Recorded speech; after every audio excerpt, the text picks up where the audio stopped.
Hello, heathens, and welcome to Spinning the Wheel podcast with me, your pneumatic host, Megan Angus. And this week we are going to be discussing Lughnasadh season, new moon in Virgo, lunar week 29 by some systems, right? All right, let's get into it. This week has a super deep focus around good old-fashioned, plain old goddess energy. Welcome back.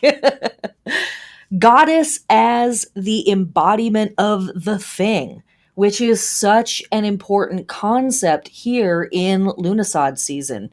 Embodiment, right? Being the thing, doing the work. In spring, we're experimenting. In summer, we're claiming, we're affirming, and we are stepping into being the thing. So this week, we see the goddess as the embodiment of the accumulation of her power, her wisdom, and the ability to produce. And as the embodiment of all of this cool stuff and amazing ability, whole unto herself. She is doing it. There's a new Yadhe Vadhe for you. Goddess as bridge between intention and action.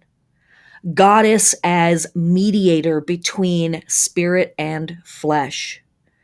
Goddess as place where the hypothetical can incubate until it becomes the living world.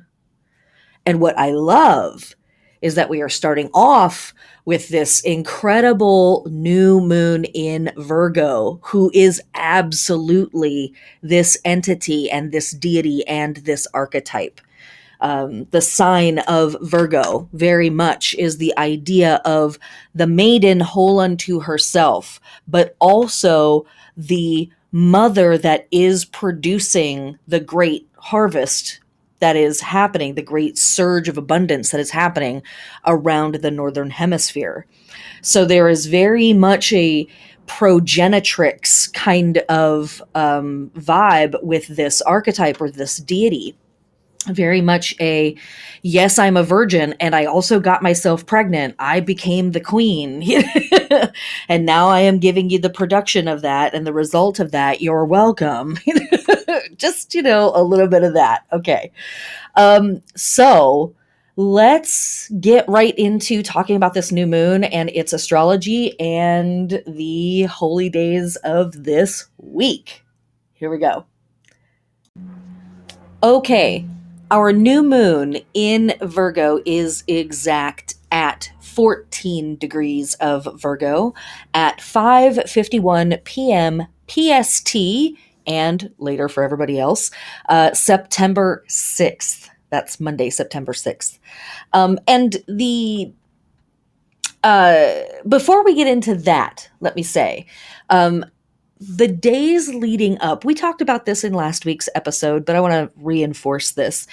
The days leading up to the new moon, especially sort of like those last 36 to 48 hours before then the moon is actually new, where it's truly dark.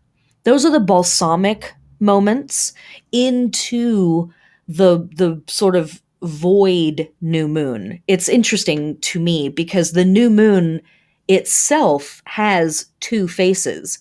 The new moon is both the dark moon of the old cycle and the dark moon of the coming cycle. And that symbology to me speaks very closely to a lot of the symbology that's very inherent to the deities that we work with as modern pagans, especially the goddess in particular, because they change shape and they are the one thing, but they are all of their versions of themselves in there too, you know? So even though we are looking at the face of the mother goddess, as it were, for modern pagans, if you're following Wicca or if you're following a lot of the Western European pagan tradition, the version or the form of the goddess that we are working with at this time of year is the mother. There's the maiden, the mother, and the crone, the trilogy, right? The Trinity, the triple goddess. And this is a form we're with the mother right now. But this moment that she passes or they pass through Virgo season, to me, is sort of a preamble of what is going to happen at fall and then into winter when she truly becomes the crone. It's like this little moment of like, you know, I'm going to retreat at some point. I'm going to back up at some point. And these hours of the new moon are our time to do that every single month in whatever way you can. And like I say, every month, I know that we all have jobs and we have our families and we have our, you know, stuff, right? Our stuff that's got to get attended to here in this world and in this lifetime, and in our day, you know, in our daily and weekly routines.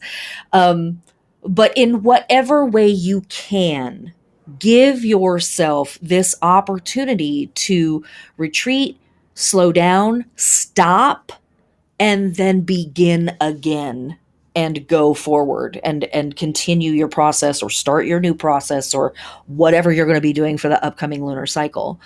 I just really, really encourage it. We get an opportunity to do it in some way every single month. It can be symbolic, it can be literal, it can be simply a moment of doing some deep breathing, it could be an extra long shower or an extra long bath, you know, an extra long self-pleasure sesh, like whatever form it needs to take. That's just like a, hey, everybody, I'll be back with you in a few. Okay. I just got to step out of this time-space continuum for just a sec. I'll be right back. Okay. That all said, let's talk about this new moon. Okay. Our symbology that we work with every month as we step into the new moon phase of every lunar cycle is the seed in the dark. The moon and us in our process in the lunar cycle are sitting as a seed in full of potential, ready to go, all kinds of ideas, all kinds of curiosity, all kinds of fears, all kinds of what's going to happen next. We're in the soil, we're in the dark. We have everything around us that we need, or maybe we don't, right? Maybe that's part of the process, is getting more parts to actually be able to see the vision through. But here we are in the dark, waiting, anticipating, getting ready to do the thing. Okay. But in particular, when we have our new moon in Virgo, we are taking extra time with this shut down, turning within vibe and moment. And so this is really a super incredible time to head within and take our own counsel. Sitting with time is a phrase that Raven Caldera mentions in their description of this moon in this phase, in this sign.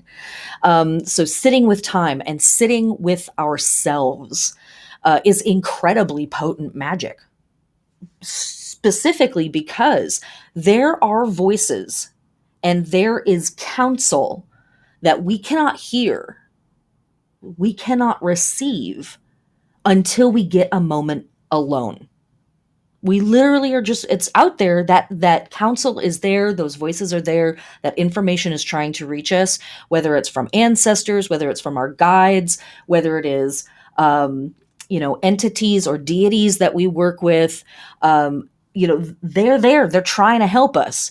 But we have the noise and the tumult of the physical plane all around us. And so in Virgo season, and in particular at the new moon in Virgo, this is just an incredible time to retreat from the world for a moment and go give those spaces to give those voices and to give that counsel the silence that it needs to be able to hear it and to be able to register it and process it and think about it and witness it kind of consciously. And another issue that can get brought up working with this moon is being alone. Can you be alone? Is there a difference for you between being alone and being lonely? Does being alone feel lonely? Or do you appreciate your own presence? Do you like hanging out with yourself? That's also stuff that might come up for us here with this new moon in Virgo. If you do stuff during this new moon in Virgo, I recommend making it something repetitive so that you can kind of just like put it in the background while you continue to do your meditations and continue to like listen to your inner counsel and have this very introspective experience. Speaking of Raven Caldera again, this is from the book Moon Phase Astrology. I talk about it on a lot of episodes because I really like the work that's in it. Something that they mention for the new moon in Virgo is the Russian proverb, "The heart of a maiden is a dark forest." I love that imagery.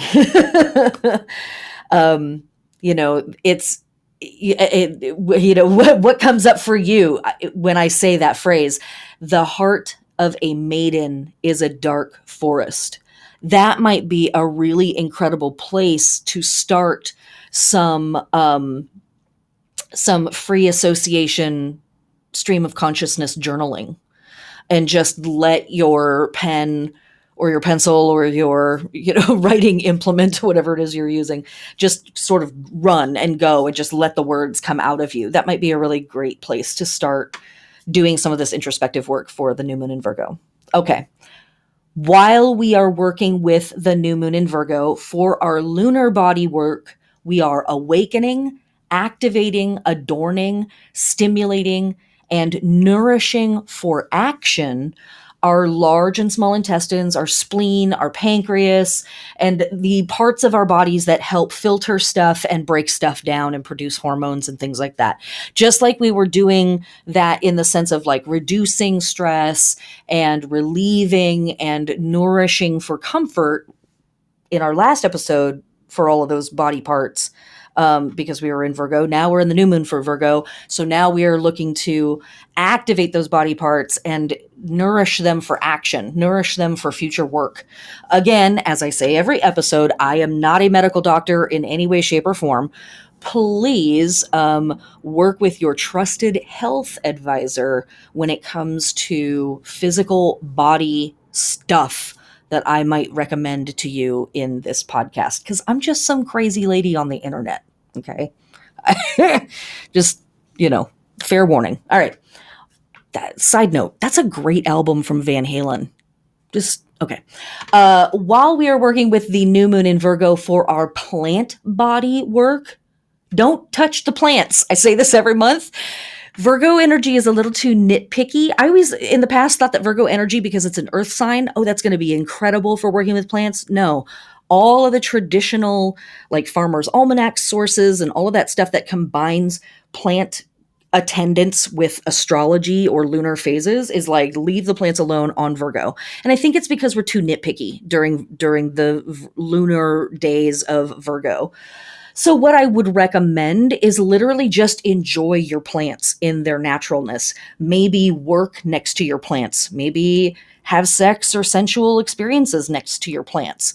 But no trimming, no pruning, no transplanting, none of that stuff. Okay.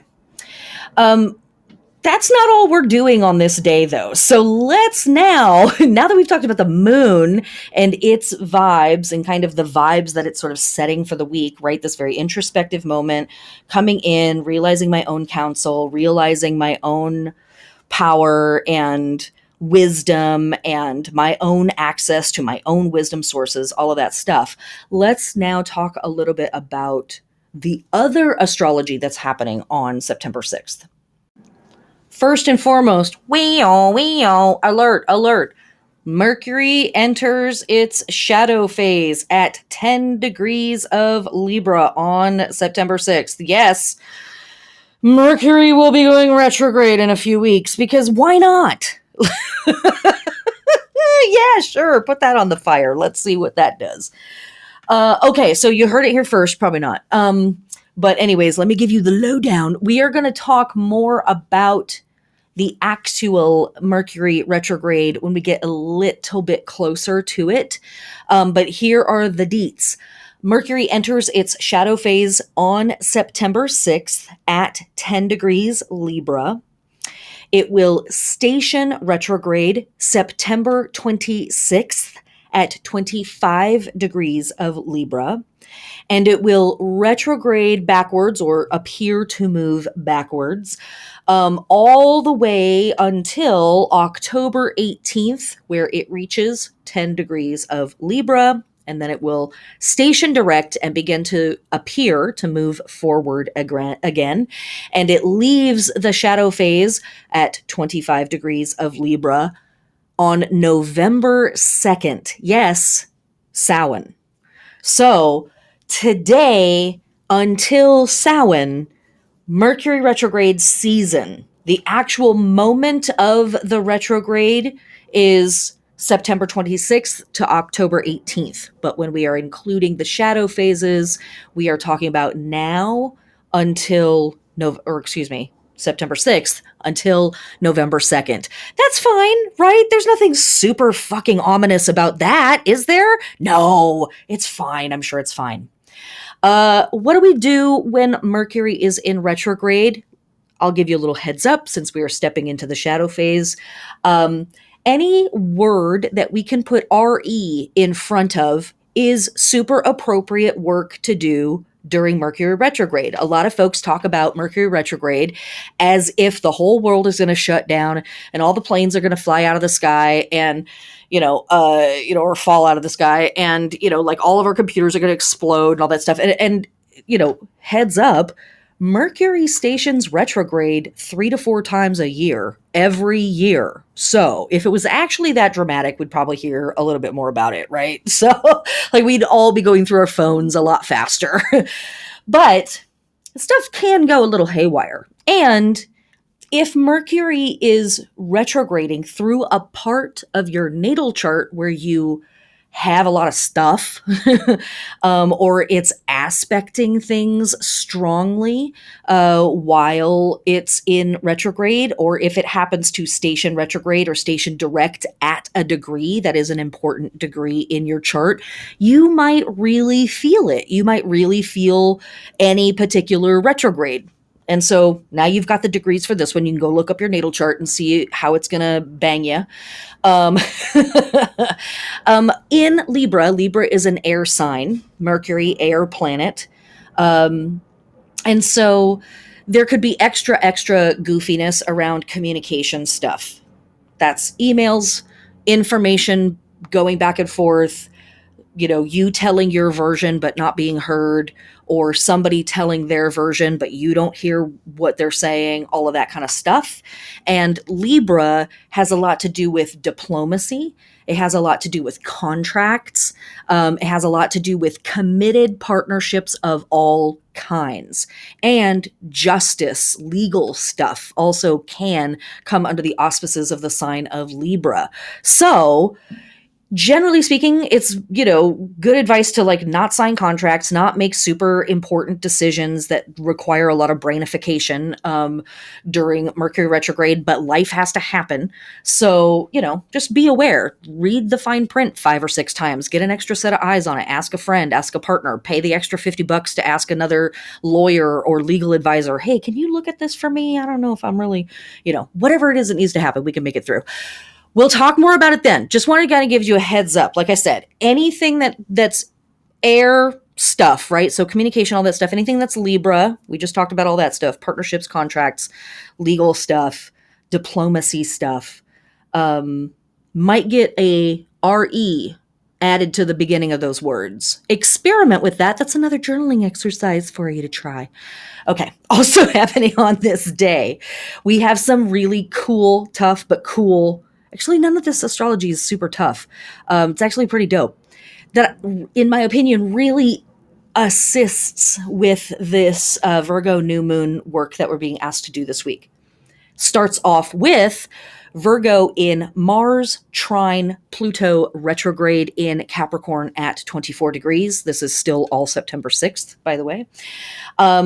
This is a fantastic transit for making reforms in your life that serve your ambitions and make you more effective at affecting the world around you, which is very, very, very in line with our Virgo vibes. Very in line with our Hermit and with our Virgo vibes. This is a fantastic day for long-range plans. We love to hear that about a new moon, right? Think about what you want to change in yourself and the world and talk to yourself about that work. You don't need to make a decision. You don't need to sign a contract on this day. This is a fantastic day to lay down groundwork, to throw up some framework for connecting your needs and the social needs, the needs of the world around you.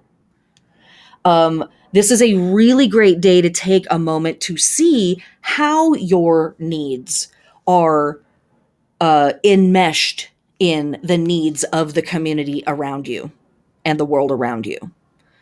Really fantastic day for working on the needs of the many as if they were your needs, because they are. They actually are. You are not separate from the situation. It's you, it me, it us. Okay. So this is a really, really cool transit for bringing that kind of long-term, long-range viewpoint in. And again, this is a day where we're asking for that. We're being quiet because we are asking for that extra help, that extra information, that extra wisdom from our wisdom sources. Fantastic timing for this transit. Also on this day, we have the sun in Virgo trine Uranus retrograde in Taurus at 14 degrees. So let's bring on the Virgo vibes again. Holy moly. So we've got the sun in Virgo. We've got the Mars in Virgo. We've got the moon in Virgo. Let's go, Virgo. This is an excellent day for self-discovery. Great to be lovingly real with yourself about who you are and any changes or improvements that you need to make. Totally makes sense because you can see all of your parts and how they all fit together. This is also a really fantastic day for studying anything, but in particular, sciences like technology or electronics, but also like the occult, metaphysics, like whatever kind of science. Exciting stuff. That's what we really want to be studying on a day that we're trining Uranus, for sure, for sure. So we have this beautiful trine between Mars and Pluto that's like, hey, let me talk about my long-range plans. Let's get some real shit going on between me and my community. Like, let's build some shit for real, for real. And then we also have the sun in Virgo trining Uranus in Taurus. That's like, let me be real about myself. Who am I? What am I doing? What have I got to work with? This is fucking great. So freaking cool. And then in the midst of all of this, we also have Venus in Libra trine Jupiter retrograde in Aquarius at 25 degrees. Venus trine Jupiter is one of the year's best aspects, right? We don't want to really talk about it that way, but we're gonna. Because when it comes to Venus and Jupiter getting together and doing stuff, especially in a trine, all of the astrologers are like, doot, doot, doot, it's fancy part time, woo, check it out. And they get all excited because it's the two benevolents, the two benefics getting together, hanging out, partying, having a cocktail, being super cute. What do we do with a Libra trine Jupiter? We fucking enjoy it. That's what we do. We do whatever the hell we want. So all of this stuff about planning for your future and having this deep introspective moment, if you're like, I am not actually feeling any of that, let's have Mai Tais and sit by the lake or the beach or the pool or the wading pool on the sidewalk, like whatever. Like that is also completely appropriate for this new moon and this Venus trine Jupiter transit. This is graceful, it's easy, it's pleasure filled, it's extremely chill, it's very content. Maybe it's lazy too, but I'm sorry. We have all been working real hard, psychologically, emotionally, physically, financially. We've been working pretty hard this year. Take a day off. I'm saying it. I just said my witch told me I have to take a day off. That's my witch told me. I'm sorry. I have to take this day. It's also a fantastic day for traveling and doing vacay kind of stuff, stay home vacation or leave town vacation. And it's also a really fantastic day for making investments in the arts and arts across the board. You got a musical friend who's been trying to hawk their CD, buy that damn thing, or their cassette or their album, whatever, buy a copy. You know a friend who takes photos. If you can afford it, buy one. You got a friend that does collage art, buy one. You got a friend who's raising money to be able to rent a venue for their dance troupe, throw in $25 into the bucket. This is a fantastic day for supporting and investing in the arts of all kinds. Tip your local drag queen. Okay. All right, now let's talk about the holy days of September 6th, because yes, it's still September 6th in this podcast, and there is still so much to talk about. Oh my God. Okay. Okay, holy days for September 6th. From September 6th to September 8th, we have Rosh Hashanah, which is the Jewish New Year. This is kicking off year 5782 for all of your Jewish and Jewish friends. Rosh Hashanah literally means the head of the year, and this is Jewish New Year. The biblical name for this holiday is Yom Teruah, literally the day of shouting or blasting. Rosh Hashanah occurs approximately 163 days after the first day of Passover, and thus is usually but not always determined by the new moon closest to the autumnal equinox. It is this year. And something that I want to point out here is this specifically this name, meaning the head of the year. If you remember last week, in last week's episode, we were talking about the fixed star that is in the head of the dragon that used to be Polaris, and this serpent biting its own tail and twisted into this winding pattern going back and forth across the top of the sky, is how this constellation is depicted. So here we have the head of the year. Last year we had a fixed star marking the head of the dragon. And if you checked out my Hermit card class that I have available for my Patreons, it's a 2-hour class on the Hermit card, just the one card, yes. We talk a lot about the dragon serpent imagery that we see so much of in so many hermit cards. There's a few pictures on my Instagram for the post announcing that. So go check out some of those images, whether you look at it on social media or you go grab the file from Patreon, whatever. Go look at some of those images of this serpent dragon winding around something, how it's interacted with in the cards, how it's depicted, who's doing what with what, all of that stuff. Because we're seeing a lot of that symbolism and imagery coalesce in this week. Okay. Also on this day, Juno Regina's Day. This is from our Roman ancestors. This is a depiction of the goddess Juno as the victorious queen or regent. And again, remember, 2 weeks ago from episode Lunar Week 27, we had the Queenship of Mary. Juno is the female counterpart to Jove, who is Jupiter. And in some ways, those two goddesses are actually synonymous with each other. So we are seeing this very interesting symbolism throughout a lot of our holidays this week, with serpent dragon deity type stuff. And then we are going to see a lot of this goddess as queen, goddess as regent, goddess as sovereign kind of stuff between last week and this week as well. Okay. Also on this day, we have the Dies Natalis for the temples of Jupiter the Thunderer and Jove the Free. And we will talk about that a little bit more in just a second. And then also on September 6th, we have the United States holiday of Labor Day. This is a federal holiday in the U.S. celebrated on the first month in September to honor and recognize the American labor movement and the works and contributions of laborers. And that's all I'm going to read from that paragraph, because the development and the achievements of this country are not from this country, but they are from the individual workers. Your boss is stealing from you. Hope that doesn't get you fired. All right, let's move on to September 7th. All right, September 7th, the moon enters Libra. And this is really complementing our Libra vibes with Venus and Jupiter from the day before. Super cute.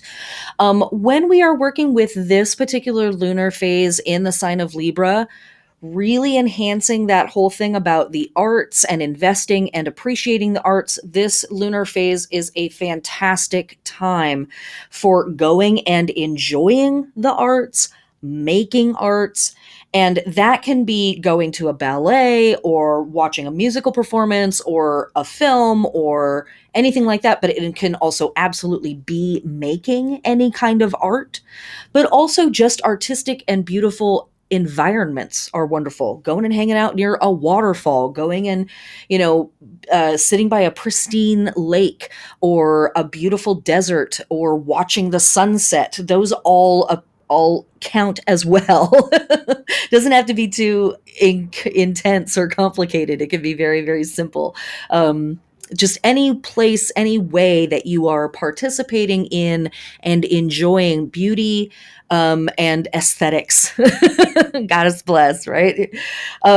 When we are working with our lunar body during the waxing moons in Libra, we are awakening, activating, adorning, stimulating, and nourishing for action our hips, our kidneys, and our bladder. So even more filtration stuff, sending back the good stuff, right?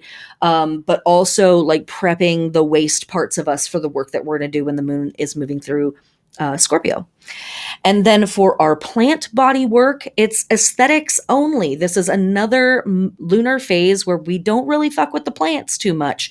So what do I think is really appropriate? Wiping down your pots and like giving them a good dusting, maybe dusting or wiping down your plant stands, adjusting the lighting, maybe adding some decorations, bringing them some shells or crystals or rocks or, whatever, like zhuzhing the vibe is what's really appropriate while the moon is in Libra dealing with your plants.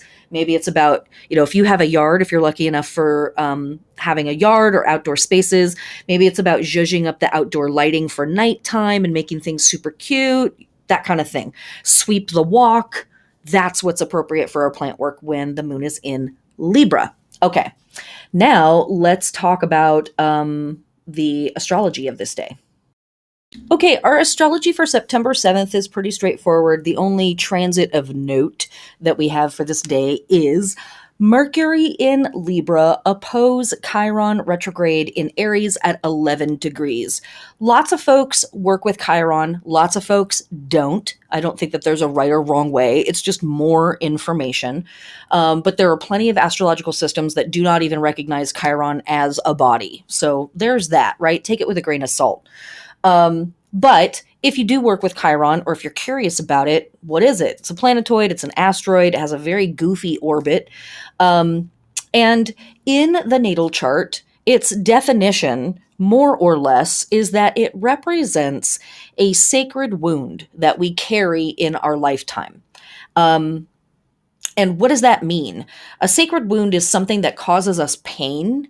Could be physical, but it could be emotional, psychological, spiritual, whatever, right? Philosophical, something that causes us pain. And at the same time, brings us wisdom and teaches us things. And those are lessons, those are wisdoms and gems that we actually can share with other people and potentially heal them with it. Potent stuff, right? You can see why some people would want to work with this symbol. It's pretty intense.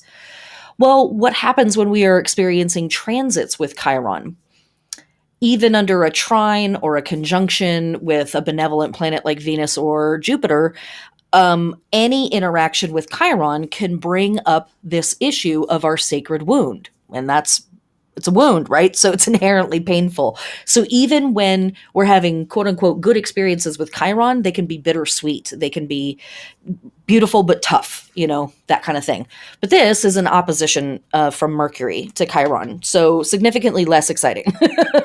Not terrible. And also a note, when we are experiencing transits from the planet Mercury, they are going to go very, very fast. So partly I thought, this is sort of a goofy asteroid. Lots of people don't work with it. It's a transit from Mercury. It's going to be very quick. Do I even need to mention this? But then I thought, yeah, because Mercury is in Libra. And so that's our sign of diplomacy, but also looks and veneer and wanting things to be aesthetically pleasing and delightful. And Chiron is in Aries, the sign that talks about our sense of self, my me-ness, my unique self, and my will to express that self in the universe. So this opposition between these two celestial bodies could really feel like a lot of your wounds around your work that you've done in your life to express yourself, to determine what your identity is, and then to broadcast to the world. Whatever wounds or sacred pain that you have around that work might come up today, and it might feel like you are getting criticism or weird feedback from the universe or from yourself or maybe from your friend group or your community or whatever. That's some sort of criticism on your process from going from point A to point B. This could all be internal. Maybe you're getting some weird BS externally from somebody whose opinion clearly doesn't matter. But past wounds around your identity, past wounds around work that you have done around defining yourself and expressing your identity. And so just be aware of that. Why I decided to bring it up is, not only because it's Mercury in Libra, not only because it's Chiron in Aries, but also because we're kicking off the week with our new moon in Virgo. All of us have Virgo in our house, in our natal chart somewhere. And Virgo represents that thing in us that wants to refine, that wants to perfect, that wants to go through every little granular detail and set everything just right. Except there is no perfection of the self. There's no perfection of our physical body. There's no perfection of our life. And so our Virgo-ness that all of us have in us can get a little wound up about that process sometimes and can get real nitpicky, and refinement suddenly turns into, I'm lost in all of the tiny cracks and all of the little flaws in a system that will never be perfect and can't nor should be perfect. So if our Virgo-ness is getting a little out of whack this week, this Mercury opposed Chiron might reinforce that whackness.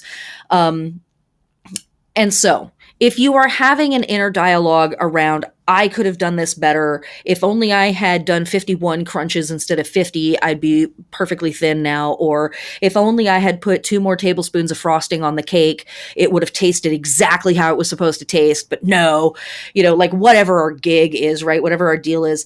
If we find ourselves kind of spiraling out on a negative trip that's just like going over these old pains, this is what's up. I recommend that you just try to detach from that process. Let yourself have a little tantrum for a couple of minutes and then be like, okay, why don't we go organize the silverware, Troy? Like whatever it takes to like get us distracted and, like here, why don't we alphabetize this glitter?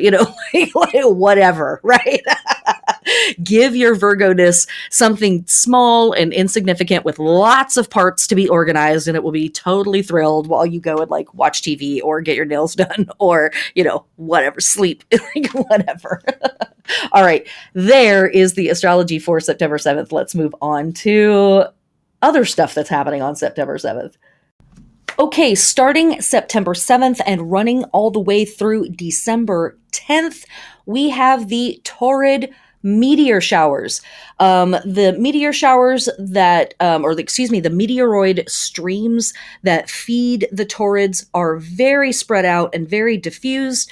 Thus, the torrids are extremely long lasting, like I said, running from September all the way to December. But often are not offering up very many meteors per hour. However, what is interesting about this meteor shower is it is well known amongst astronomers as having the highest percentage of fireballs or exceptionally bright meteors. I think it's really cool because we've already started to see a few lantern festivals, but we're going to see a whole bunch more lantern festivals pop up. And it's very normal for us to see lantern festivals happening on Earth.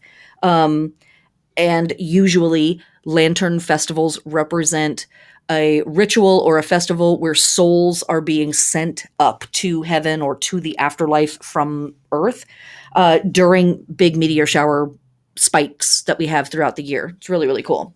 Okay. Also on this day, we have the Day of Dini, which is a Hindu charity festival as far as I can tell. I have this holiday written down in a couple of different places, and I have been able to find the name of it online, but not a description. I think that's what it is. Also happening on this day, we have the Fiesta de la Vendimia, which is the grape harvest from Spain. This is a harvest festival for the grape harvest. We're seeing lots of that imagery all throughout this portion of the season, especially the closer we get to Mabon, the more we're going to start to be seeing grape and other fruit harvests happening. What I love, or, thanks colonization, is that this same exact festival happens in Argentina, which is in South America, in March at spring equinox for us, but fall equinox for them. Pretty cool stuff. Okay. Also on this day, we have the feast of the birth of Yemoja from our Yoruba friends. Now, this is a holiday that is celebrated at least 4 times throughout the year, in February, twice in December, and then this one, September 7th. Yoruba, of course, is an African belief system. It is a culture. It is a location. It is a philosophy. It's a religion. It's a way of life. Yoruba is massive. It's a massive collection of myth and symbol and cultural practice and just incredible stuff. When we say the word Yoruba, there's a lot of stuff underneath it. It's big. And Yemoja is the major water spirit from the Yoruba religion. She is the mother of all the Orishas. She is herself an Orisha. She is the patron saint of all rivers, specifically the Ogun River in Nigeria. She oversees oceans in Cuban and Brazilian Orisha religions. And so on that note, I want to remind us all that Yoruba is also a diaspora religion, and it was spread around the planet through the slave trade, the completely illegal and thoroughly fucking unethical slave trade that existed for hundreds of years. Thanks, colonizers. Um, and wherever people were taken, wherever they were stolen to and brought to, they brought their version of Yoruba with them. And those versions of Yoruba then adapted to whatever other belief systems were native to the area, plus the Catholicism that a lot of the colonizers who stole these people were practicing themselves. And so we see Yoruba diaspora religions like Vodun, Santeria, Brujeria all over the planet, Candomblé, and plenty of others, all over the planet. And they all kind of have these interesting echoes of each other. But my long-winded point here is that's why we have at least 4 different festivals celebrating this holiday, is because it's celebrated at different times around the planet, different belief systems. Brujeria does it at one time, Santeria another time, Candomblé another time. Yemoja is a huge deal. She is cognate to the Virgin Mary. She is motherly and strong and protective. She, of course, was the mother of all the Orishas, so kind of a big deal birth goddess, right? Mother goddess. She comforts folks and cleanses them of sorrow. She is able to cure infertility, and cowrie shells represent her wealth. So she's also got bags of cash. And she can get super angry and super temperamental. And when she does, we see violent floodwaters. We don't have any of that happening at this time of year. Huh. Must be a coincidence, as we like to say here on the podcast. Yemoja is often depicted as a mermaid, and she is associated with the moon, water, feminine mysteries. She is the protector of women. She governs everything pertaining to women, particularly childbirth and bearing of children. And we can extend that out now in the year 2021 to all genders that give birth. Hey, isn't there a thing going on right now in the country about something, forced pregnancies or something? What are they doing in Texas? What is all that? And then there was floods, and it's Yemoja, huh? Yeah, it's gotta be a coincidence. I'm sure it's a coincidence. Totally a coincidence. She oversees childbirth, conception, parenting, child safety, love, healing. And according to myth, when her waters broke, it caused a great flood, creating rivers and streams, and the first mortal humans were created from her womb. No big deal. Okay, let me bring you back to also some imagery that we worked with earlier in the year around our serpent dragon goddesses of the water. Tiamat is one of the great symbols of that, but many of our water goddesses have a serpent dragon version of themselves somewhere. And we have lots of serpent dragon goddesses who are also water, oceanic, river, lakes goddesses, all that stuff. Interesting stuff. All right, let's move on to September 8th.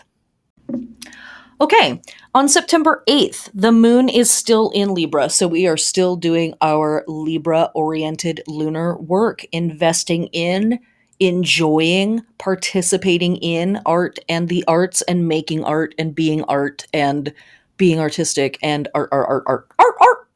Okay. Also on this day, we have the heliacal rising of the fixed star Mizar. Mizar means the waistband or the girdle, and this fixed star is found in the constellation the Bear, which we talked about quite a bit last month, didn't we?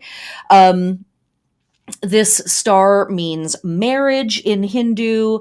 In China, this is the salary of an official. In Persia, this star was actually used as an eye test because it is a dual star. And so if you had really good eyesight, you could see the second star. Now, it's interesting because the word Mizar uh, means waistband or girdle, but it is very likely that this star's name is actually Mirza, and it was mistranslated at some point and the name has stuck. Why? Because the name Mirza means prince, and the next star along signifies a man of authority or a person of authority. So it's very possible that this star actually is carrying an incorrect name, but currently it is the waistband or the girdle of the bear. But it also, again, does mean the salary of an official. With the other star, it means marriage, and potentially it means prince. So wear some purple, I guess. All right, let's get into the holy days of September 8th because, woo, we got a spicy one. Okay, talking quickly about the holy days of September 8th. Interestingly enough, we have a feast for Leela and Lada from our Slavic friends. This day, Lada and Leela are honored because of the work in the fields has come to a close. The celebration is held with dancing and song. This marks the passing of summer and its attendant warmth.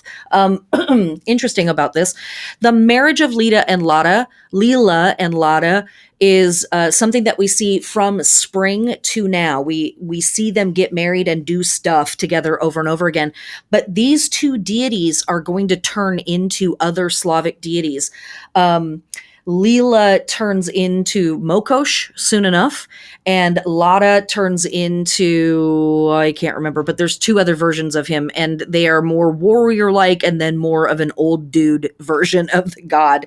And so interesting that we have this fixed star, recognizing a marriage energy. We have this marriage between these two deities on this day, but they are continuing a part of a process that started in spring and turns and turns and turns. Okay. Also on this day, we have the Acorn Festival from the Tuolumne Band of Miwok Indians in Tuolumne County, California. This group is a federally recognized tribe of Miwok people. The Tuolumne Band are Central Sierra Miwok people. Annually in September, the tribe holds an Acorn Festival and intertribal gathering. I wish I had more information about this, and I would love to know more because acorns are frickin' cool and also a pretty potent magical symbol. So if you know more about this, please let me know. Also on this day, we have the Feast of the Birth of Oshun, which is another incredibly powerful, important, and influential goddess from the Yoruba land pantheon and Yoruba tradition. We talked a lot about Oshun earlier in the year during Litha season. I can't remember which episode, sorry. Probably around the Cancer new moon is my guess. Very potent, very, very powerful. In fact, I think we talked about that goddess in the Litha class or the Lughnasadh class. It all blurs together after a while. Anyways, also the feast of her birth is on this day. And that's all very interesting stuff because we are now going to come into something I want to spend a little bit more time with, which is the feast of the birth of Mary and the descent of the Holy Sophia, aka Mary Mass. And this is a holiday that is recognized by Catholics and is also recognized by Gnostics. And again, I'm sure somebody out there is like, oh my God, are you seriously getting Catholicism in my witchcraft podcast?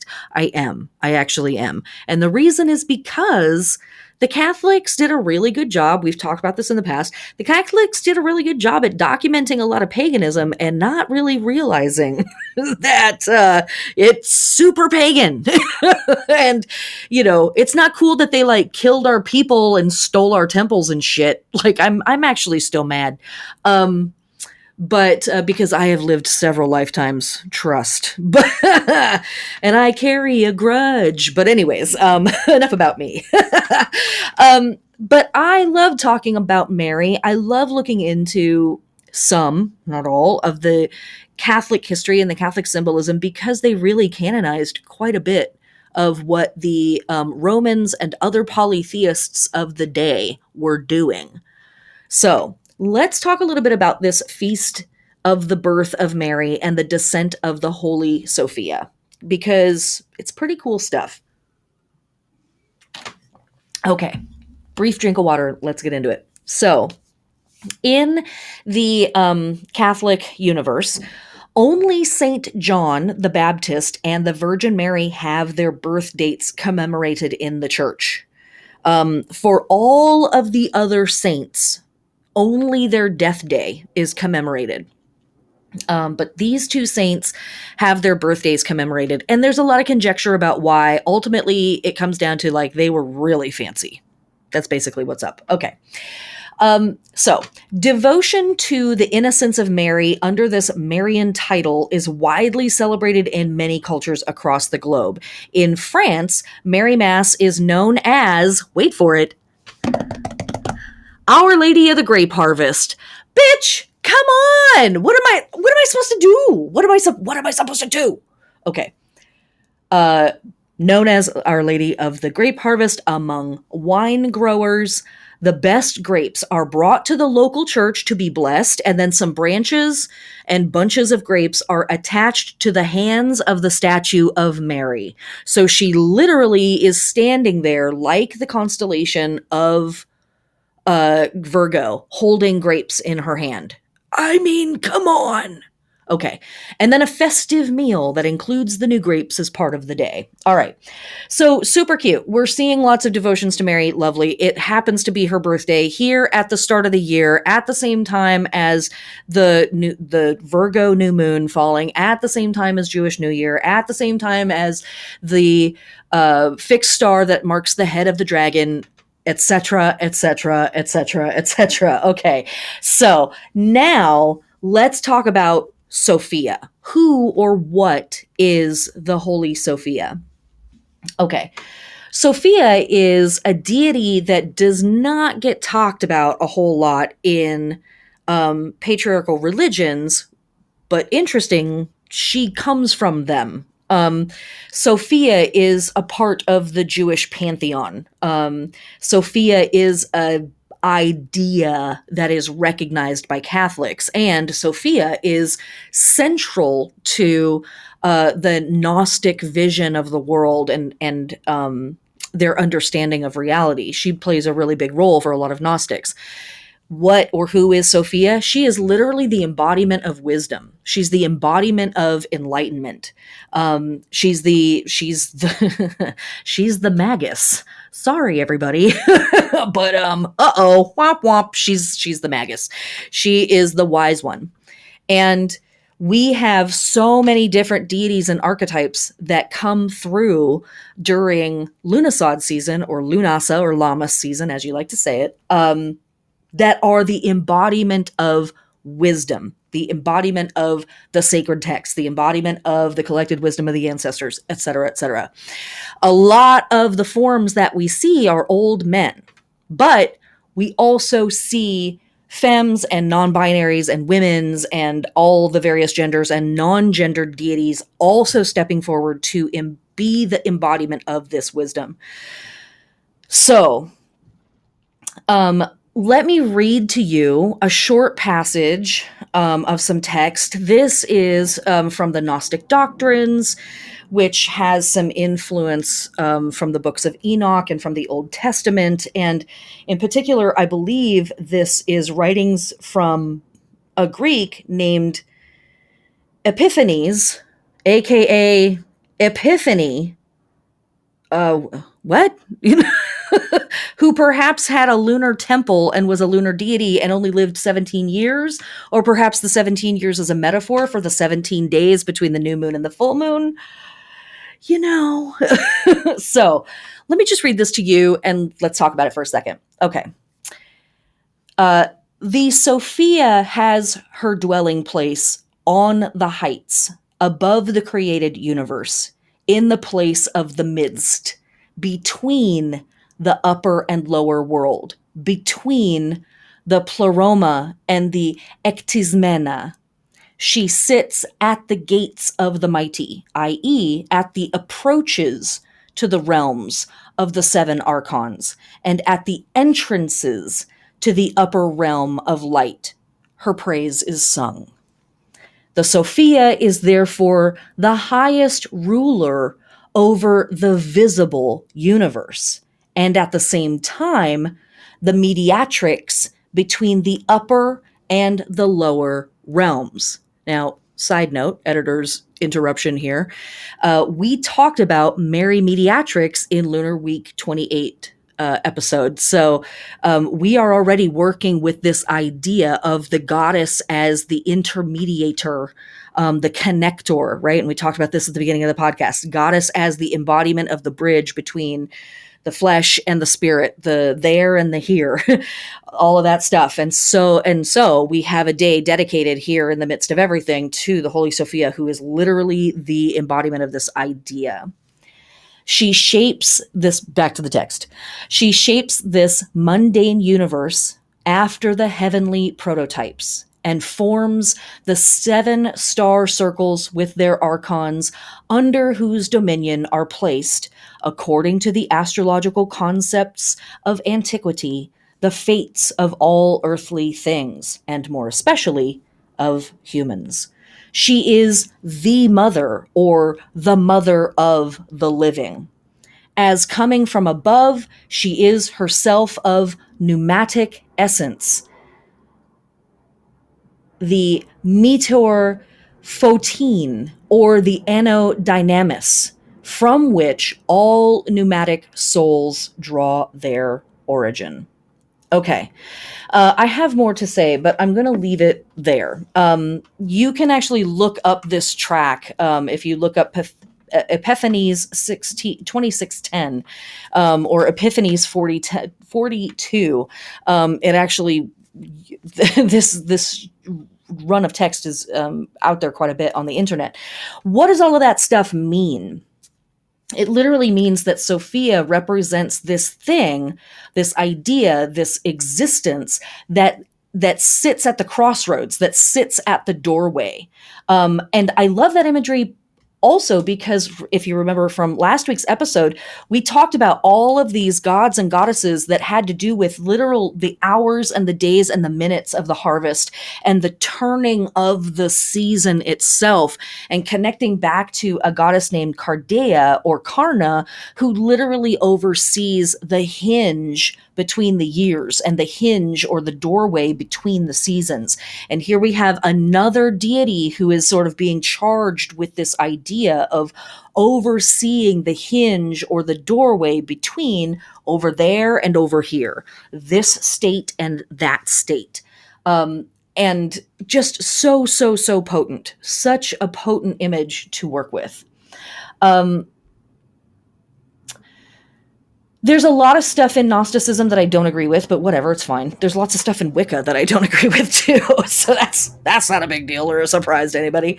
But I highly recommend giving at least a brief pass if you are interested in understanding the goddess as a multifaceted deity that can do all these things and exist in all these different states and facilitate all these different states of being.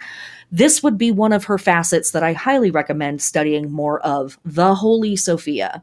It's literally the wisdom, but the wisdom in the flesh. So a thing that's normally a concept becoming something that's actually a tangible experience. Cool shit. Sort of like, mothers giving birth, right?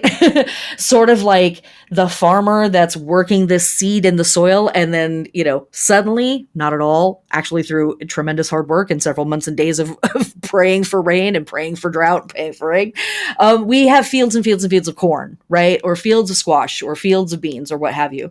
The miracle, the idea turned into the living world or the living word. That thing. That's the magic of the Empress card. That's the magic of the Hermit card. Truly, truly. All right, let's move on to September 9th. Okay, on September 9th, the moon moves into Scorpio very, very late in the day. It's like 11 p.m. or something Pacific Standard Time, and later than that for everybody else around the planet. But I'm still going to talk about our Scorpio moon stuff that we can be doing. Because September 10th has a bunch of other stuff to talk about. So September 9th, moon moves into Scorpio very late in the evening. It might be actually September 10th for a lot of you around the planet. When we are working with this more or less crescent moon, nearly a crescent moon, it will be on September 10th, in Scorpio, we are dealing with a pretty intense moon. A lot of stuff around fear can come up during this moon. And it's a really good moon for, in whatever way is safe and healthy for you, to explore our darkness a little bit. And that might seem like it's incongruent with the other astrology that we're doing this week, but I don't think so, because some of our deepest work that we do in Lughnasadh season is about claiming our power and stepping into our maturity and stepping into our responsibility, right?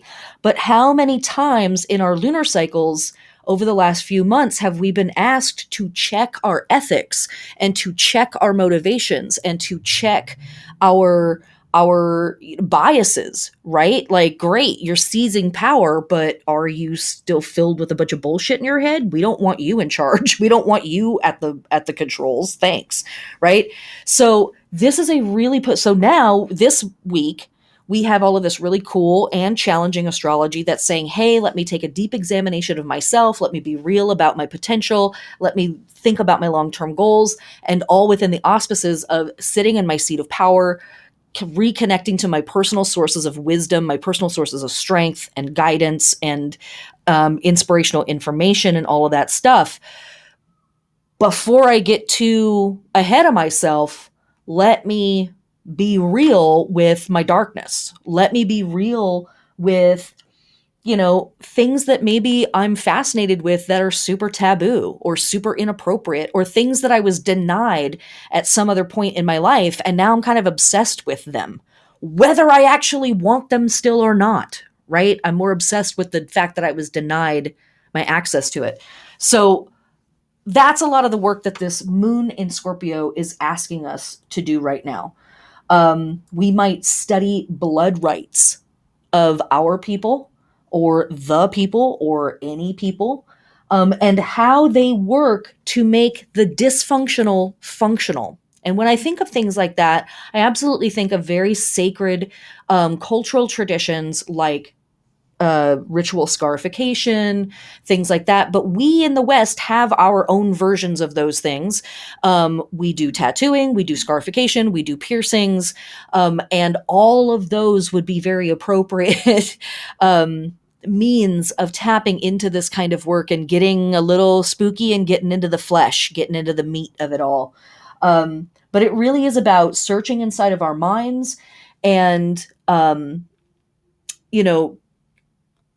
kind of witnessing the fear and the pain that we bear in our hearts, sitting very comfortably with that Mercury Chiron work that we're being asked to do earlier in the week. And also, we maybe are comparing them to the fears and the pain of other people and the collective. And I wouldn't say comparing in the sense of, my suffering is more important than your suffering, or nobody's had to deal with what I've had to deal with, but more in the sense of like, oh, wow, these people go through that shit too. Oh, how do they deal with it? Oh, that's intense. That kind of stuff. That thing. We're not really good at dealing with it in the West, so we probably have to look outside of our culture for some help here.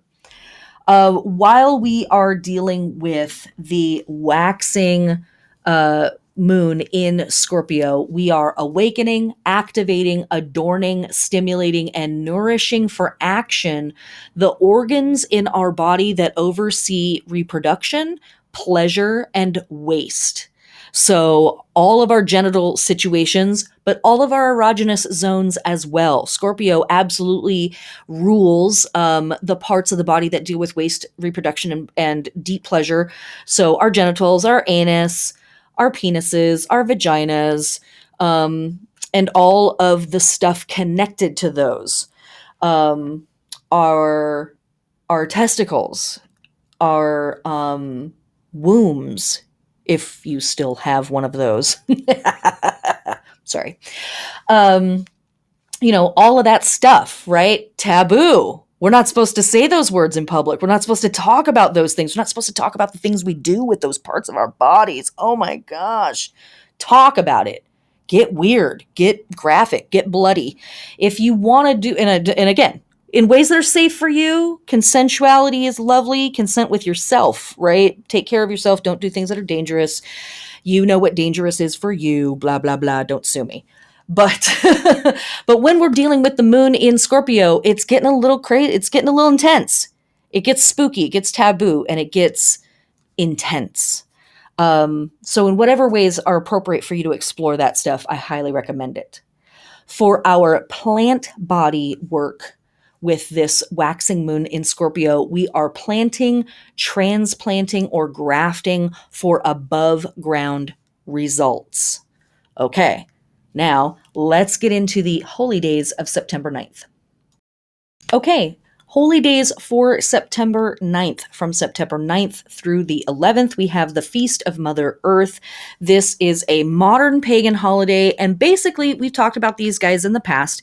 For me, a lot of the modern pagan holidays are placed approximately when a holiday like this would be appropriate. So if you are one of those people that's like, this podcast is lovely, gal, but I am not going to remember any of this stuff, remember this. September 9th through 11th, great time to worship, light a candle, give an offering, say a prayer, do a dance for any type of Mother Earth goddess that is worshipped by a polytheistic tradition, past or present.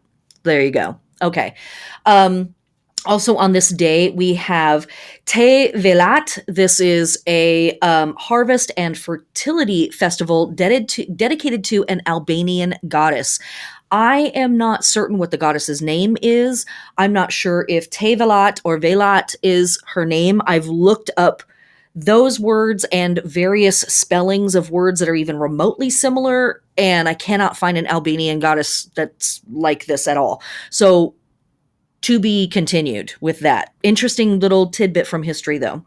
Also on this day, we have Hartalika Tej from our Hindu friends. This is a women's friendship fest here in the Virgo new moon auspices. It always comes 3 days after the Virgo new moon. Virgo, of course, the virgin, the maiden, whole unto herself. A lot of lesbian symbology there. A lot of butch, a lot of strapped, gal for gal kind of. I'm single, by the way.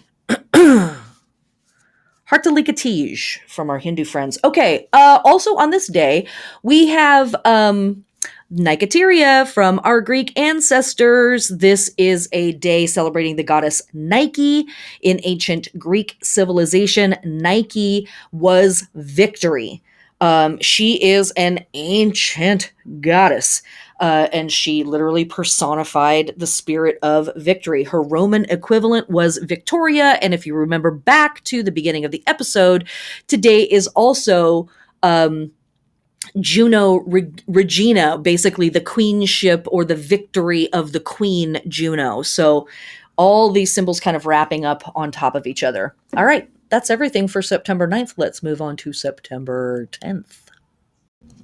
Okay, September 10th at 4:03 a.m. Pacific Standard Time, the moon will be at 2 degrees of Scorpio, and this is officially our waxing crescent moon in Scorpio at 2 degrees, 4:03 a.m.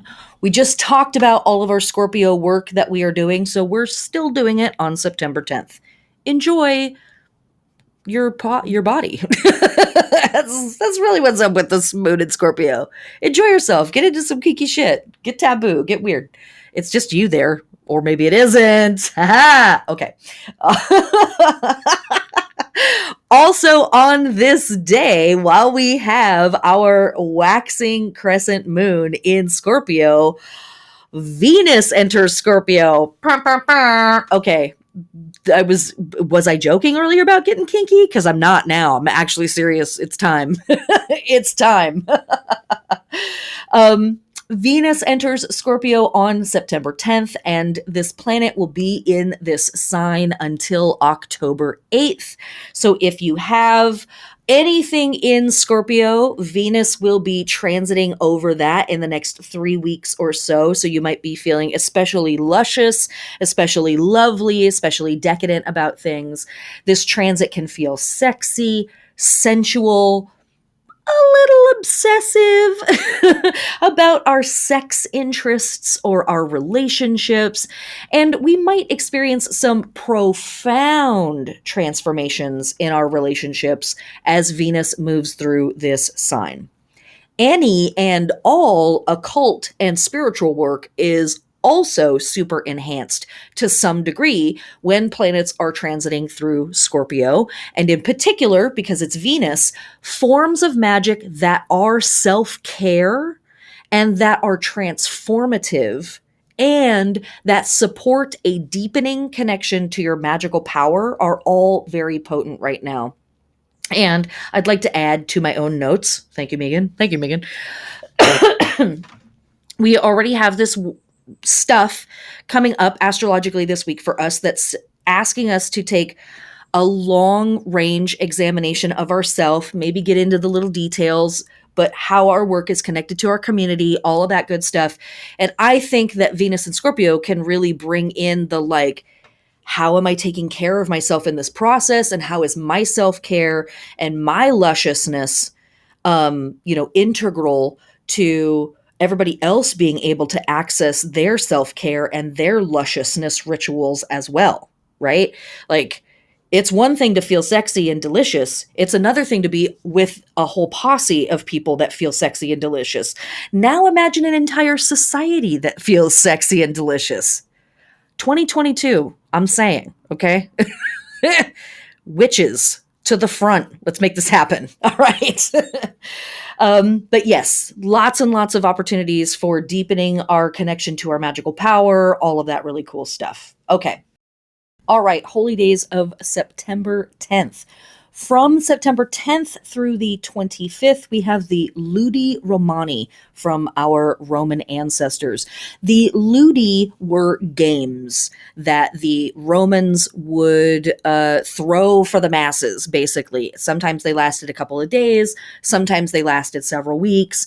They usually had gambling, plays, and other types of theater, musical entertainment. There might be some big public feasting that occurred a couple of times through the festival. Usually there'd be some chariot races or some other type of competitive sporty moment. General carousing and hanging out and partying type stuff. The Ludi, though, also were often used as distractions or morale boosters or morale enforcers by the Romans. Sounds familiar, doesn't it? Isn't it football season soon? Yeah. So the Ludi Romani in particular were the Roman games. And these games, the chief Roman festival, quote unquote, were held in honor of Jupiter. We have a Jupiter Natalis already. We'll talk more about Jupiter here in a second. These games were not necessarily held every year. This is what's funny. They were oftentimes based on a vow by a military commander, and they were a celebration of, basically their triumphant return, whether they were triumphant or not. Didn't we just bring a bunch of soldiers back from Afghanistan after, basically terrorizing that country for 20 years, and we've come back with our tail between our legs. We've left a lot of people stranded over there in a really terrible situation. And hey guys, isn't it shopping time? Isn't it sports ball season, huh? How about that? Yeah, so anyways, sure, it's just a coincidence, as we like to say. Also on September 10th, way cooler holiday. Running from September 10th to September 20th, we have Ganesh Chaturthi. This is from our Hindu friends. This is the great, gigantic Hindu festival celebrating the arrival of Ganesh to Earth. brought by his beautiful mother, the goddess Parvati, also known as Gauri. This festival is marked with Ganesh clay idols being brought out and installed everywhere, on the street, in temples, in people's homes. They're blessed and they're fed, and there's lots of music and chanting and celebration. It's like a very celebratory experience. And then these clay idols are taken to the nearest body of water and dissolved into the water. And it's thought that Ganesh is returning to Mount Kailash to Parvati and Shiva. The festival celebrates Lord Ganesh as the god of new beginnings and the remover of obstacles, as well as the god of wisdom and intelligence, and is observed throughout India. Why? Because Diwali will be coming up soon, and that is the true New Year's mark of the dark half of the year for Hindus. So here comes Ganesh as like this wisdom keeper, remover of obstacles, very smart character that is sort of clearing the way for the new year that is on its way. Pretty cool stuff. Also here on September 10th, we have Dies Natalis of the Temple of Jupiter Stator from our Roman ancestors.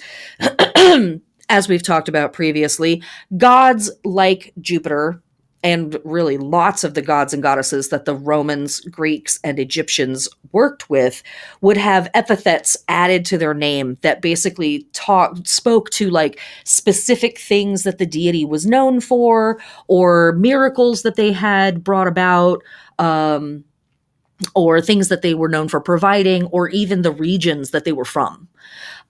Jupiter, this is Jupiter the sustainer. That stator means the sustainer.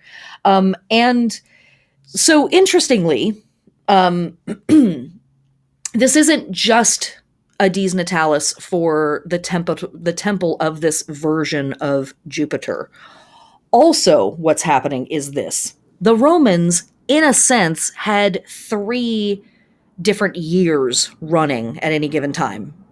So they had 3 different New Years throughout the year. There was the priestly New Year, and that would start in January and run through December. There was the national year that started in March and ended sometime in February. And then there was an intercalculatory time until the spring equinox again. And then there is the cyclical or political New Year, which I think is also probably food connected too. And that starts in September. Very interesting that we have all of these New Years happening right here near the summer solstice, right at the end, or fall equinox, right at the end of summer. Interesting. Back in July, we had the cresting of the Nile and the Egyptian New Year beginning in ancient Egypt. And now we've kind of had this collection of New Years come after that. But in Republican Rome, the senior magistrate on the Ides of September, aka the 15th day of the lunar month, drove a nail called the year nail, or clavus annulis, into the wall of the temple of Jupiter Optimus Maximus. The ceremony occurred on the Dies Natalis of the temple, when the banquet for Jove was also held, as we discussed earlier in the podcast. This nail-driving ceremony, however, took place in a sacred space devoted to Minerva, the goddess Minerva, on the right side of the shrine of Jupiter. This ritual predated the common use of written letters, according to the Augustan historian Livy, and was within Minerva's sphere of influence because the concept of number was invented by her. So the turning of the number, the turning of the year from the old into the new, she's like, I'll oversee this whole counting of the year thing. Thank you very much. Minerva, very much an embodiment of wisdom, a wisdom goddess, intelligence goddess, very, very connected to a lot of our Virgo hermit symbolism that we are talking about. Also on this day, we have the Mames Vendimia from our Roman ancestors, and this is a festival of the vintage for Dionysus, or Roman Liber. This was a day that I could not find a lot of information about. The idea that there are festivals to Dionysus at this time of year with all the grape harvest, of course, definitely. But this one in particular is only documented in a couple of different places, and there's not a lot of information about it. So it may have just been that year it was on this date, and it's kind of like known forevermore. Yeah, not too sure about that. All right, let's move to September 11th. All right, September 11th. Our waxing crescent moon is still in Scorpio, so we are still doing all of that kinky, sexy, taboo, uh, waste management work that we are doing with our Scorpio moon. And then our holy days for this year, or for this day, excuse me, our holy days for September 11th, we have the Ethiopian New Year. This is celebrated by Rastafarians around the planet. And we are going to get into the details of that in just a little bit under September 12th.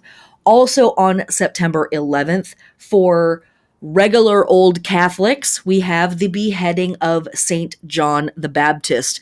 Saint John the Baptist is a big symbol for us to work with and learn from during Lughnasadh season. And I talk a lot more about the importance of the beheading of St. John and who St. John is in the Lunar Week 27 podcast. So if you want to hear more about St. John and why he's a big deal at this time of year, go check that out. Okay. Let's move on to September 12th. Yes, that's literally it for September 11th. Let's move on to September 12th. Okay, September 12th, we start off with a waxing crescent moon in Sagittarius. It has moved into Sagittarius at this point. So the work that we are doing with this phase of the moon in the sign Sag, we are getting out the door and we are going someplace. But we want to, Sagittarius loves to travel and loves to expand the mind and expand the horizons of the mind. But at times, Sag energy is just like, I just want to go someplace for the sake of going someplace. I just want to see something new. And with this particular lunar phase, this is really more about traveling or journeying for a particular reason, to visit a friend, to see a particular site, to attend some type of an event, to experience the pyramids by moonlight, like whatever it is. And so I recommend setting a goal and making it happen. Now, it's kind of maybe short-term notice for me to say now, hey, why don't you go see the pyramids at the end of the week? Obviously, unless you're in Cairo, and then I'm jealous of you, or you're in Peru and you can see some really great pyramids down there. But we are going to have a waxing crescent moon in Sagittarius this month and in October and in November. So you actually have a few months to literally make a plan and see if you can't be out traveling and doing something cool to an end, to a purpose, to a goal, next month or the month after that. Something kind of cool. Okay.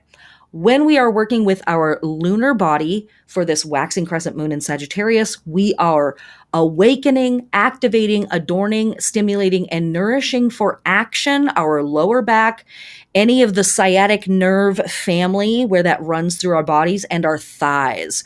Yes, this can just be wearing the glitter lotion.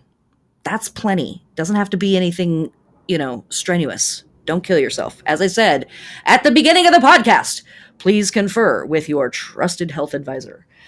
For our plant body work, while we are working through this moon in Sag, harvesting, controlling insects and pests, plowing, weeding, and pruning our plants, especially for above ground results. Okay. That is the astrology for September 12th. Now, let's get into the holy days of September 12th. Okay, we actually have some pretty interesting holy days for September 12th. The first one I want to talk about is Shraddha, a dance for the sea. This is a modern pagan holiday that you will find marked on modern pagan calendars, but with basically no information. Well, you know me, I couldn't leave it well enough alone. Had to investigate, what is Shraddha? Could I find anything else about that word? This word connects back to another word that is Geranos. And the trata is a type of Geranos dance. These dances come from ancient Egypt, or excuse me, ancient Greece, like Mycenaean level ancient Greece.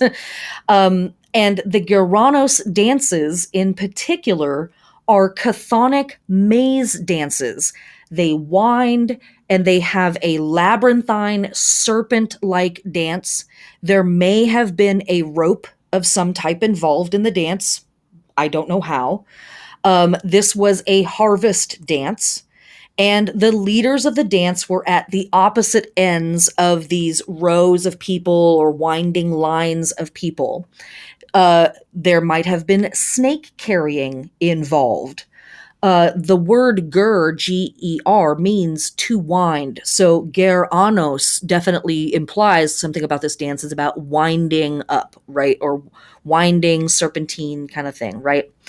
There is an 8th century pendant, BCE, 8th century BCE pendant, that shows 2 Gerano dancers and a 7-circuit winding maze on one side of the pendant. And that was all the information that I could find. But immediately it made my mind spin, because the serpentine labyrinthine dance is something that we see modern pagans do even to this day. But also the winding maze shape and symbol is absolutely a sign or a symbol that we work with at the end of Lughnasadh season and definitely into Mabon season. It absolutely sits with our harvest symbolism. But hello, have we not been talking about serpents this entire time? What the frick? And to me, what we have here is, maybe I'm totally making this up in my own head. I'm fine. Somebody come and correct me. But I'm seeing in my mind a collection of people that are winding and twisting and turning in this dance wherein the pattern of a maze or a labyrinth is formed by this very long line of people that hold each other together with a rope. Or a tie of some kind, and you have the start and the end of this long line being the leaders, which to me is very much like the Ouroboros of the serpent biting its own tail, which we see a ton of times on a bunch of different hermit cards. And coming back to our, dragon constellation of the dragon biting its own tail, spinning around the pole of the, at the northern peak of the sky. It's so much. Okay. When I read about this dance, I was just like, okay, it's all kind of coming together. or I'm flipping out a little bit, but this is pretty cool. Okay, so also on this day, we have the Coptic Egyptian New Year of Nowruz or Nowruz. Now, side note, that word Nowruz is also the name of the Persian New Year that we experience at spring equinox. So literally the opposite side of the calendar, or the opposite side of the wheel from where we are right now. Very interesting. Very cool. Okay. So let's talk about this holiday for just a second. Nowruz is a feast when martyrs and confessors are commemorated within the Coptic Orthodox Church. Celebrated on September 11th and September 12th, the days, are both the start of the Coptic New Year and its first month, Thoth. Okay, let's talk about that word. What is Thoth? Thoth is thought. It's Thoth, which is where the word thought comes from.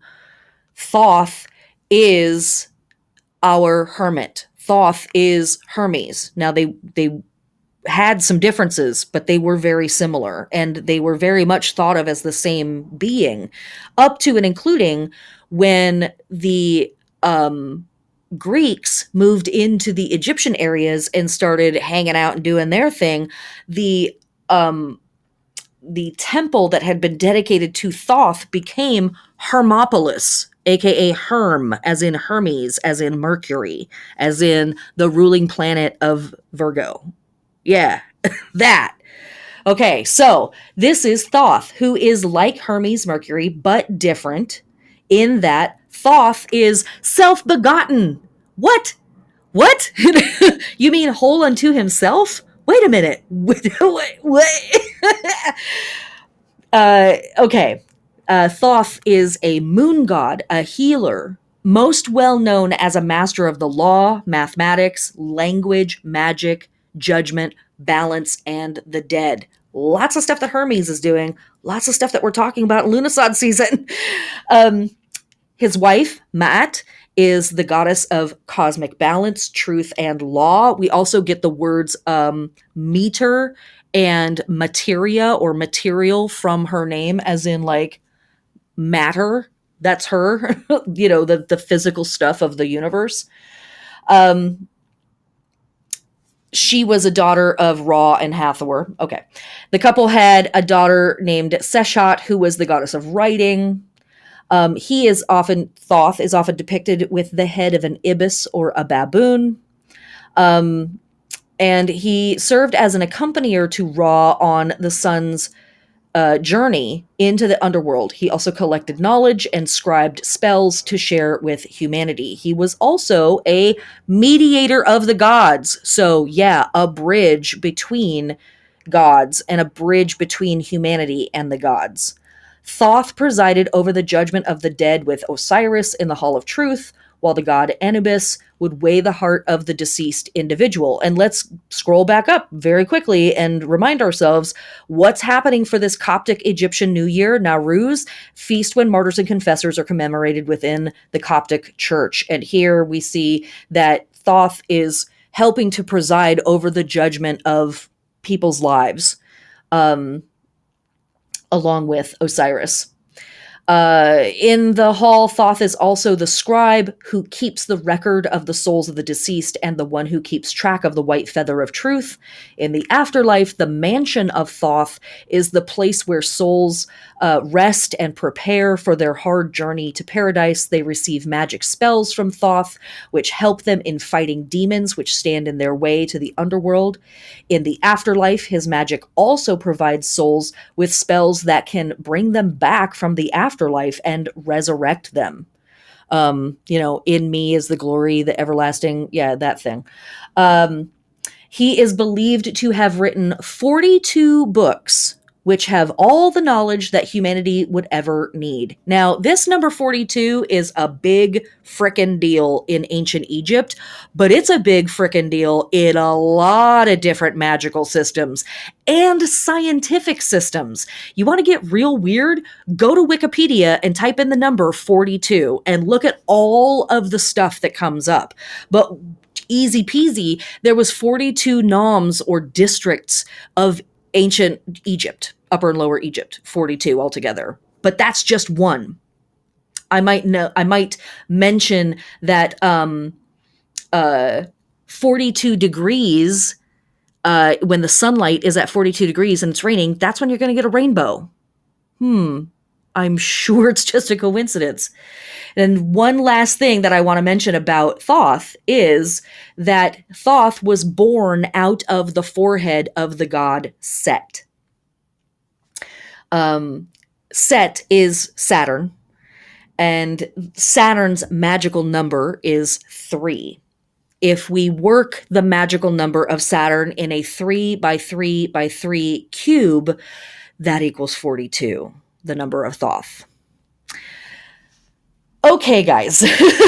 So we have seen lots and lots of holidays this week that are all about holy deities as embodiment of wisdom and literally as the bridge between the ineffable wisdom of gods, god, goddesses, goddess, ancestor, entity, spirit, guardian angel, holy guardian angel, higher parts of the soul, all that stuff, right? And hear us now, this lifetime, our physical body, this flesh world, this, what is it, right?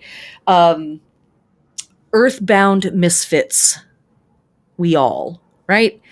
Well, here comes the goddess in the guise of lots of different goddesses and gods to help us bridge this. How do we get from A to B? How do I get from where I was to where I want to be? This is a really fantastic week to sit in our experiences, to sit in our wisdom, to tap back into some of our oldest wisdom sources and sources of guidance and inspirational information, and calm down, slow down, and listen. Okay, quickly, because we've legitimately gone into the realms of the absurd with how long these fucking podcasts are becoming. Ah! Thanks for being with me as I experiment with this format and try to figure out how to, like, wrangle my shit. Okay. This week we have our lunar phases moving through, or moving from Virgo through Sagittarius. This is continuing to emphasize mutable signs, which we love because we are shifting into adaptation to the end of the season, right? That's what Virgo is all about, is helping us shift out of summer and into fall. For our astrology for this week, we have Mercury entering its shadow phase at 10 degrees of Libra on Monday the 6th. We have our new moon on Monday the 6th. We have Mars trine Pluto in retrograde. We have Venus trine Jupiter in retrograde. And we have the Sun trine Uranus in retrograde, all on Monday the 6th. On the 7th, we have Mercury oppose Chiron at 11 degrees. On the 10th, we have Venus moving into Scorpio. Next week, we have all kinds of really cool stuff, but Mars is moving into Libra. So we have Venus moving into Scorpio this week. We have Mars moving into Scorpio, or excuse me, Mars moving into Libra next week. Also, next week, next week, we have our Wheel of the Year class on September 16th at 6 p.m. Pacific Standard Time. This is a free 2-hour live stream for Mabon, Fall Equinox, Second Harvest, Witches Thanksgiving, Fruit Harvest, Harvest Home, etc. It's Michaelmas, etc., etc. If you want to watch, you can do so for free. Join us at YouTube. If you have a YouTube account, you can comment in the chat. You can also watch it just on my website if you want to.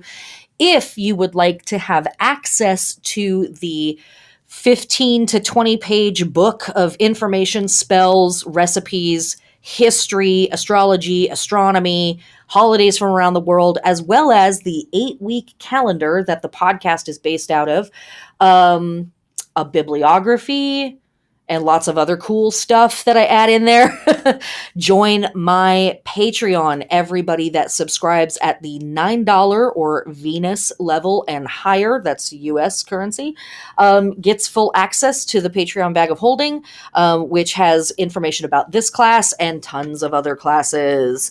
Okay, that's it. Be good to yourselves this week. Take care of yourselves. Engage in your self-care routines. No is a self-care routine, and that includes saying no to yourself. But, not on those Moon and Scorpio days. All right. Mwah. Blessed be, heathens.